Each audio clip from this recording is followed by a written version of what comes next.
जय श्री सद्गुरुदेवाय नमः। जय श्री गणपति देवाय नमः। ओम नमो भगवते वासुदेवाय नमः। श्रीमद् भागवत महापुराण अष्टम स्कंद तीसरा अध्याय। गजेंद्र के द्वारा भगवान की स्तुति और उसका संकट से मुक्त होना। श्री सुखदेव जी कहते हैं, परीक्षित, अपनी बुद्धि से ऐसा निश्चय करके गजेंद्र ने अपने मन को हृदय में एग्राह किया और फिर पूर्व जन्म में सीखे हुए श्रेष्ठ स्तोत्र के जप द्वारा भगवान की स्तुति करने लगा।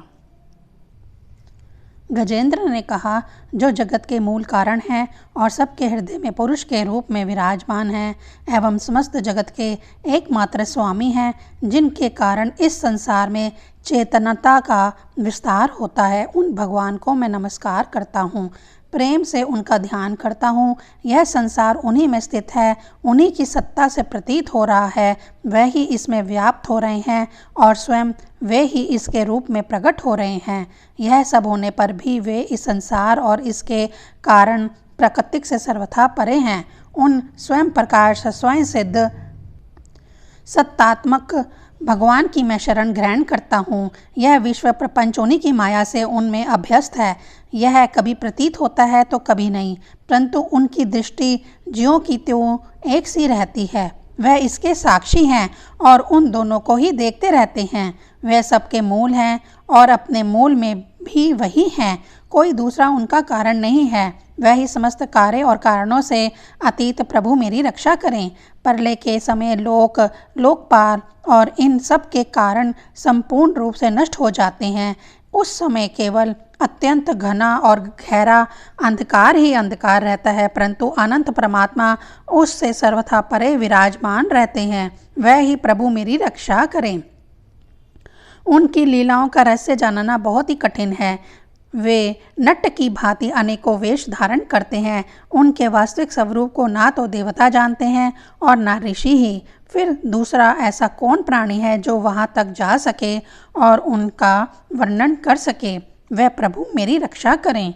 जिनके परम मंगलमय स्वरूप का दर्शन करने के लिए महात्मा गण संसार की समस्त आसक्तियों का परित्याग कर देते हैं और वन में जाकर अखंड भाव से ब्रह्मचार्य आदि अलौकिक व्रतों का पालन करते हैं तथा अपनी आत्मा को सबके हृदय में विराजमान देकर स्वाभाविक की सबकी भलाई करते हैं।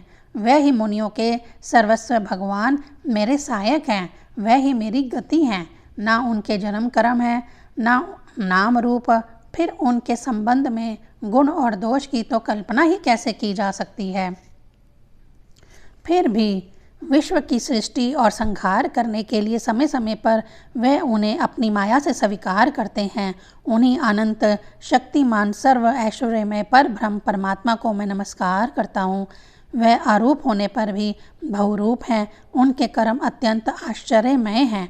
मैं उनके चरणों में नमस्कार करता हूँ। स्वयं प्रकाश सबके साक्षी परमात्मा को मैं नमस्कार करता हूँ।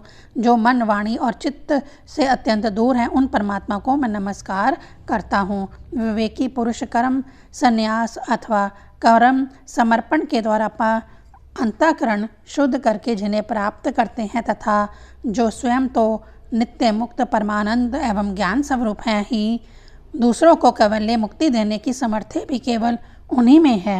मैं उन प्रभु को नमस्कार करता हूँ जो सत्व रज तम इन तीन गुणों का धर्म स्वीकार करके कर्मशः शांत, घोर और मूढ़ अवस्थाओं भी धारण करते हैं। उन भेद रहित समभाव से स्थित एवं ज्ञान धन प्रभु को मैं बार बार नमस्कार करता हूँ। आप सबके स्वामी, समस्त क्षेत्रों के एकमात्र ज्ञाता एवं सर्व साक्षी हैं। आपको मैं नमस्कार करता हूँ। आप स्वयं ही अपने कारण हैं। पुरुष और मूल प्रकृति के रूप में भी आप ही हैं। आपको मेरा बार बार नमस्कार है। आप समस्त इंद्रियों और उनके विषयों के दृष्टा हैं, समस्त प्रीतियों के आधार हैं। अहंकार आदि छाया रूप असत वस्तुओं के द्वारा आपका ही अस्तित्व प्रकट होता है। समस्त वस्तुओं की सत्ता के रूप में भी केवल आप ही भास रहे हैं। मैं आपको नमस्कार करता हूँ। आप सबके मूल कारण हैं। आपका कोई कारण नहीं है तथा कारण होने पर भी आप में विकार या परिणाम नहीं होता, इसीलिए आप अनोखे कारण हैं। आपको मेरा बार बार नमस्कार। जैसे समस्त नदी झरने आदि का परम आश्रय समुंदर हैं, वैसे ही आप समस्त वेद और शास्त्रों के परम तात्पर्य हैं। आप मोक्ष स्वरूप हैं और समस्त संत आपकी ही शरण ग्रहण करते हैं, अतः मैं आपको नमस्कार करता हूँ। जैसे यज्ञ के काष्ठ अरणी में अग्नि गुप्त रहती है, वैसे ही आपने अपने ज्ञान को गुणों की माया से ढक रखा है। गुणों में शोभ होने पर भी उनके द्वारा विविध प्रकार की सृष्टि रचना का आप संकल्प करते हैं। जो लोग कर्म संन्यास अथवा कर्म समर्पण के द्वारा आत्म तत्व की भावना करके वेद शास्त्रों से ऊपर उठ जाते हैं, उनके आत्मा के रूप में आप स्वयं ही प्रकाशित हो जाते हैं। आपको मैं नमस्कार करता हूँ। जैसे कोई दयालु पुरुष फंदे में पड़े हुए पशु का बंधन काट दे, वैसे ही आप मेरे जैसे शरणागतों की फांसी काट देते हैं। आप नित्य मुक्त हैं, परम करुणामय हैं और भक्तों का कल्याण करने में आप कभी आलस्य नहीं करते। आपके चरणों में मेरा नमस्कार है। समस्त प्राणियों के हृदय में अपने अंश के द्वारा अंतरात्मा के रूप में आप उपलब्ध होते रहते हैं। आप सर्वैश्वर्य पूर्ण एवं अनंत हैं। आपको मैं नमस्कार करता हूँ। जो लोग शरीर, पुत्र, गुरुजन, ग्रह, संपत्ति और स्वजनों में आसक्त हैं, उन्हें आपकी प्राप्ति अत्यंत कठिन है, क्योंकि आप स्वयं गुणों की आसक्ति से रहित हैं।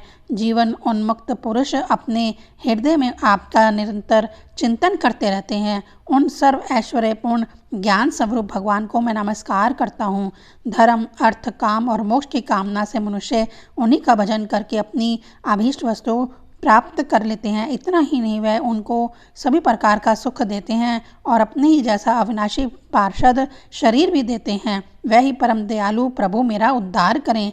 जिनके अनन्य प्रेमी भक्तजन उन्हीं की शरण में रहते हुए उनसे किसी भी वस्तु की, यहाँ तक कि मोक्ष की भी अभिलाषा नहीं करते, केवल उनकी परम दिव्य मंगलमयी लीलाओं का गान करते हुए आनंद के समुद्र में निमग्न रहते हैं।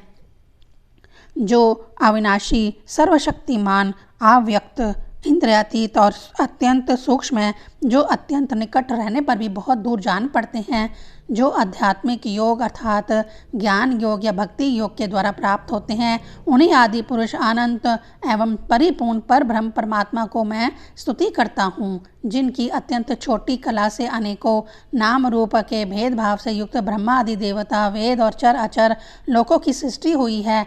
जैसे धधकती हुई आग से लिपटे और प्रकाशमान सूर्य से उनकी किरणें बार बार निकलती और लीन होती रहती है, वैसे ही जिन स्वयं प्रकाश परमात्मा से बुद्धि, मन, इंद्रिय और शरीर, जो गुणों के प्रवाह रूप हैं, बार बार प्रकट होते तथा लीन हो जाते हैं, वह भगवान ना देवता हैं और ना असुर। वह मनुष्य और पशु पक्षी भी नहीं हैं, ना वह स्त्री हैं, ना पुरुष और ना नपुंसक। वे कोई साधारण या असाधारण प्राणी भी नहीं हैं। ना वे गुण हैं और ना कर्म, ना कार्य हैं और ना तो कारण ही। सब का निषेध हो जाने पर भी जो कुछ बच रहता है वही उनका स्वरूप है तथा वे ही सब कुछ हैं। वे ही परमात्मा मेरे उद्धार के लिए प्रकट हो। मैं जीना नहीं चाहता। यह हाथी की योनि बाहर और भीतर सब ओर से अज्ञान रूप आवरण के द्वारा ढकी हुई है। इसको रख कर करना ही क्या है। मैं तो आत्म प्रकाश को ढकने वाले उस अज्ञान रूप आवरण से छूटना चाहता हूँ, जो काल क्रम से अपने आप नहीं छूट सकता, जो केवल भगवत कृपा अथवा तत्व ज्ञान के द्वारा ही नष्ट होता है। इसीलिए मैं उन पर ब्रह्म परमात्मा की शरण में हूँ, जो विश्व रहित होने पर भी विश्व के रचयिता और विश्व स्वरूप हैं, साथ ही जो विश्व की अंतरात्मा के रूप में विश्व रूप सामग्री से क्रीड़ा भी करते रहते हैं। उन आजन्मा परम पद स्वरूप ब्रह्म को मैं नमस्कार करता हूँ। योगी लोग योग के द्वारा कर्म वासना और कर्म फल को भस्म करके अपने योग शुद्ध हृदय में जिन योगेश्वर भगवान का साक्षात्कार करते हैं, उन प्रभु को मैं नमस्कार करता हूँ। प्रभु, आपकी 3 शक्तियों सत्य, रज और तम के राग आदि वेग आसाए हैं। समस्त इंद्रियां और मन के विषयों के रूप में आप ही प्रतीत हो रहे हैं। इसीलिए जिनकी इंद्रियां वश में नहीं हैं, वह तो आपकी प्राप्ति का मार्ग भी नहीं पा सकते। आपकी शक्ति अनंत है, आप शरणागत वत्सल हैं, आपको मैं बार बार नमस्कार करता हूँ। आपकी माया अहम बुद्धि से आत्मा का स्वरूप ढक गया है, इसी से यह जीव अपने स्वरूप को नहीं जान पाता। आपकी महिमा अपार है, उन सर्वशक्तिमान एवं माधुर्य निधि भगवान की मैं शरण में हूँ। श्री सुखदेव जी कहते हैं, परीक्षित गजेंद्र के बिना किसी भेदभाव के विशेष रूप से भगवान की स्तुति की थी। इसीलिए भिन्न भिन्न नाम और रूप को अपना स्वरूप मानने वाले ब्रह्मा आदि देवता उसकी रक्षा करने के लिए नहीं आए। उस समय सर्वात्मा होने के कारण सर्वदेव स्वरूप स्वयं भगवान श्री हरि प्रकट हो गए। विश्व के एकमात्र आधार भगवान ने देखा कि गजेंद्र अत्यंत पीड़ित हो रहा है, अतः उसकी स्तुति सुनकर वेद में गरुड़ पर सवार हो चक्रधारी भगवान बड़ी शीघ्रता से वहां के लिए चल पड़े जहां गजेंद्र अत्यंत संकट में पड़ा हुआ था। उसके साथ स्तुति करते हुए देवता भी आए। सरोवर के भीतर बलवान ग्रह ने गजेंद्र को पकड़ रखा था और वह अत्यंत व्याकुल हो रहा था। जब उसने देखा कि आकाश में गरुड़ पर सवार होकर हाथ में चक्र लिए भगवान श्री हरि आ रहे हैं, तब अपनी सूंड में कमल का एक सुंदर पुष्प लेकर उसने ऊपर को उठाया और बड़े कष्ट से बोला, नारायण जगत गुरु भगवान, मेरा आपको नमस्कार है। जब भगवान ने देखा कि गजेंद्र अत्यंत पीड़ित हो रहा है, तब वे एक बारी गरुड़ को छोड़कर कूद पड़े और कृपा करके गजेंद्र के साथ ही ग्रह को भी बड़ी शीघ्रता से सरोवर से बाहर निकाल लाए। फिर सब देवताओं के सामने ही भगवान श्री हरि ने चक्र से ग्रह का मुंह फाड़ डाला और गजेंद्र को छुड़ा लिया। तीसरा अध्याय संपूर्ण। ओम नमो भगवते वासुदेवाय नमः।